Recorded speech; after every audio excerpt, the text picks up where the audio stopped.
korang. Ni Aziz nak bagi tahu korang ni, ramai sangat yang dalam live tanya Aziz, kerusi big size ni boleh baring ke? Meh korang tengok video ni sampai habis. Tapi sebelum Aziz nak ajar korang cara untuk baringkan kursi, ni Aziz nak bagi tahu korang, kalau korang beli kursi big size ni, korang akan dapat bantal sekali tau. Untuk kursi big size ni didatangi sekali dengan cup holder yang korang boleh letak minuman korang. Dan untuk kursi ni mempunyai satu warna saja, iaitu warna hitam, dan material yang kita gunakan adalah material Oxford fabric dan steel body. Yang paling pentingnya, kursi ni boleh menampung berat sehingga 120 kg. Tiba masanya Aziz nak tunjuk dekat korang, kita ada 2 step tau untuk cara baringkan kursi ni. Korang tengok saja step yang Aziz nak tunjuk ni, okey?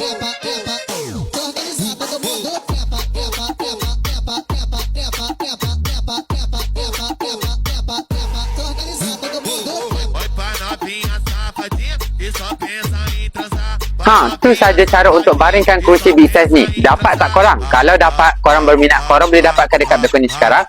Dan jangan lupa tekan button follow, like and share supaya korang boleh tengok video yang lebih menarik. Kita jumpa di next video. Bye-bye.